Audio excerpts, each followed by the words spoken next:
به طور کلی معیار ولز که برای ارزیابی احتمالی ابتلای بیماران به آمبولی ریه در آی‌سی‌یوهای ما مورد بررسی قرار میگیره از 7 قسمت تشکیل شده. سلام رفقا، امیدوارم که خوب باشید. به پیج مستر که خیلی خوش اومدید. به طور کلی اگر مثل این بیمار دارای علائم فرضی دیویتی باشه، مثل گرمی، قرمزی و تورم، طبق معیار ولز نمره 3 میگیره. اما اگر شامل این موارد نباشه نمره 0. قسمت دوم، اگر آمبولی برای بیمار محتمل ترین تشخیص باشه که ما فرض رو بر این میگیریم که در این بیمارمون اینطور هست، نمره 3 میگیره. اما اگر اینطور نباشه نمره 0.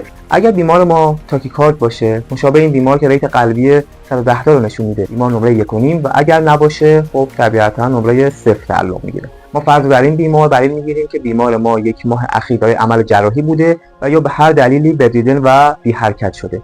این بیماران نمره 1.5 میگیره. مورد پنجم، اگر بیمار در هیستوری خودش اعلام میکنه که سابقه دیویتی داشته، نمره 1.5 میگیره. اما اگر این سابقه رو نداشته باشه نمره 0 میگیره. ما فرض رو بر این میگیریم که این قطره خون کنار دهان بیمار به خاطر هموپتزی یا سرفه‌های خونی هست. بیمارانی که دارای هموپتزی هستند در واقع طبق معیار ولز نمره 1 و بیمارانی که هموپتزی ندارن نمره 0 میگیرن. و در نهایت فرض رو بر این بگیرید که این بیمار کچل ما دارای مالیگنسی و یا یک بدخیمی هست، یک کانسر فعال داره و اگر اینطور باشه بیماران نمره 1 میگیرن. حالا بریم سراغ تفسیرش. بیماران اگر در این طبق معیار ولز نمره بیشتر از 6 بگیرند، در واقع در این افراد ریسک آمبولی ریه بسیار بالاست. نمره 2 تا 6 بگیرند، ریسک ابتلا به آمبولی مودریت هست و اگر نمره کمتر 2 بگیرند، احتمال آمبولی در واقع لو ریسک هست.